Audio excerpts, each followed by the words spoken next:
নতুন বছরের শুরুতেই ভোক্তাদের জন্য বড় ধরনের উদ্যোগ নিয়েছে সরকার।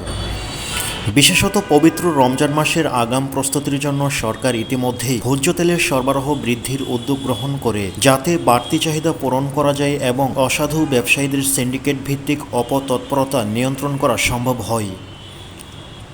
বাণিজ্য মন্ত্রণালয় ইতিমধ্যেই কয়েকটি পদক্ষেপ নেন, যার মধ্যে রয়েছে ভোজ্য তেলসহ বিভিন্ন পণ্যের নির্দিষ্ট পরিমাণ কেনার অনুমতি প্রদান। এই উদ্যোগের অংশ হিসেবে স্থানীয় উন্মুক্ত দরপত্রের মাধ্যমে 1,90,00,000 লিটার সয়াবিন তেল কেনার প্রক্রিয়া শুরু করেছে বাণিজ্য মন্ত্রণালয়।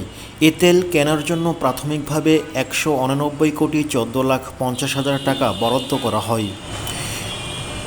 অন্যদিকে বাণিজ্য মন্ত্রণালয়ের অধীন ট্রেডিং কর্পোরেশন অব বাংলাদেশ জানায়, 2024-25 অর্থবছরে তাদের বার্ষিক ক্রয় পরিকল্পনা 28 কোটি লিটার ভোজ্য তেল কেনার লক্ষ্য নির্ধারণ করা হয়।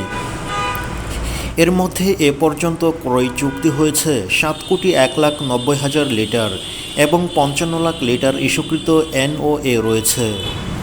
টিসিবি প্রতি মাসে কম আয়ে পরিবারগুলোর মাঝে ভর্তুকি মূল্য পণ্য বিক্রি করে থাকে। বর্তমানে সিটি কর্পোরেশন, পৌরসভা সহ 1 কোটি ফ্যামিলি কার্ডধারী পরিবার এ সুবিধা উপভোগ করে। এই কার্ডধারীদের চাহিদা মেটাতে টিসিবি বর্তমানে 2,20,00,000 লিটার সয়াবিন তেল কেনার সিদ্ধান্ত নেয়।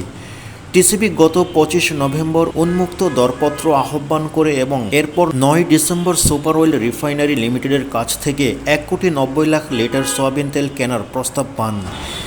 তেলটির দাম প্রতি লিটার 171.95 টাকা প্রস্তাব করা হয়, যা সরকারি দামে সামান্য কম।